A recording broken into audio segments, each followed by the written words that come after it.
Elections हो पाएंगे। अगर डर नहीं रहेगा तभी लोग फ्रीली वोट कर पाएंगे।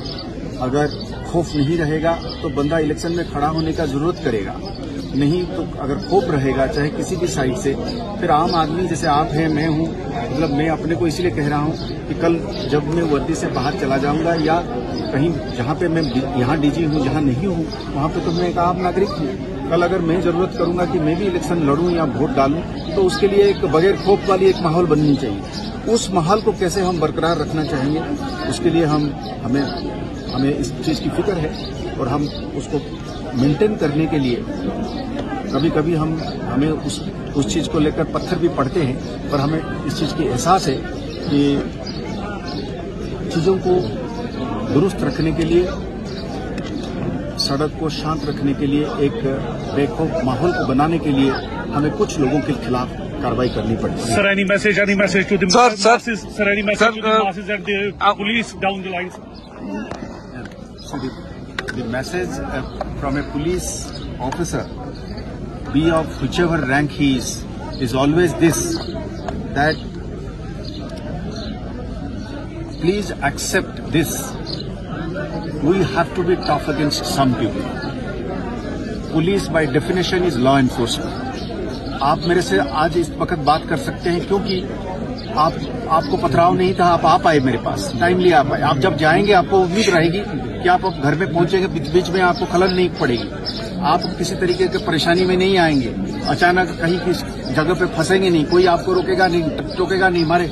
तो उस माहौल को बनाने के लिए हमको कुछ लोगों के खिलाफ कार्रवाई करनी पड़ेगी। हम लॉ एनफोर्समेंट एजेंसी होने के नाते लॉ को तो एनफोर्स करेंगे, तो इसमें हमें मदद चाहिए, इसमें लोगों का पूरा सपोर्ट चाहिए और लोगों को पूरा सपोर्ट मिल भी रहा है। हमें इस बात का भी हमें एहसास है। जी sir, recently top commander LET का यहाँ मारा गया पुलवामा में, तो अब क्या है मिलिटेंसी का ग्राफ क्या है एक्चुअल इन कश्मीर में खासकर? ऐसा है, मैं कहीं और एक जगह पे मैंने ये बताया कि हम एक टेररिज्म जो रेजिडेंट टेररिज्म से हम फॉरेन टेररिज्म की तरफ जा रहे हैं। रेजिडेंट टेररिज्म का मतलब हो गया कि हमारे अपने लड़के जो तादाद में जो है शामिल होते थे वो कम होने लगा है। हमारी ये कोशिश रही है कि कम्युनिटी के साथ मिलकर हम ये पहले तय करें कि कोई इनमें दाखिल ना हो, तो कोई किसी माँ की, किसी बहन की, किसी भाई जो है या बेटा या खामद जो है इसमें शामिल न हो, इसकी जान बची रहे।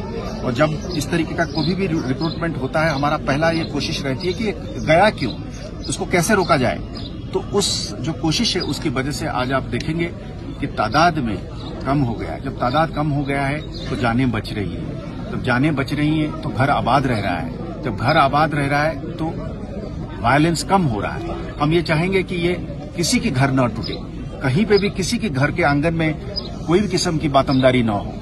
अब फॉरेन टेररिज्म है, अब आज के दिन में 70-80 लोग आ गए हैं, वहां से आते हैं, वो बराबर कोशिश करते हैं आने के लिए। जब आते हैं वहां से बंदूक लेके आते हैं, आईडी लेके आते हैं। पिछले दिनों में उन्होंने इलेक्ट्रिक के खंभा उड़ाने की कोशिश करी, तो इलेक्ट्रिक खंभे से तो हम सब लोगों को बिजली मिलती है, आपको भी बिजली मिलता है, आपके टेलीफोन भी उसी से चार्ज होता है। तो वहां से लोग पैसा तो लेके नहीं आते हैं, मेडिसिन तो लेके नहीं आते हैं, नौकरी तो नहीं लेके आते हैं, अस्पताल तो नहीं लेके आते हैं बंदूक लेके आते हैं। तो मेरा तो ये गुजारिश रहेगा कि वहां आने के बाद जो लोग उनको सपोर्ट करते हैं, चंद लोग हैं, घर में रखने की कोशिश करते हैं, उनको एक जगह से दूसरे जगह ले जाने में उनको मदद करते हैं, छिपाने की कोशिश करते हैं, हम मजबूर हैं उनके खिलाफ कार्रवाई करने के लिए, सख्त कार्रवाई करने की, ताकि बाकी लोग बचे रहे। 100 में से एक आदमी को हम उसके खिलाफ कार्रवाई करने में हम मजबूर हैं, ताकि 99 लोग शांति में रहें, अमन में रहें, खुशहाली में रहें, तरक्की करें।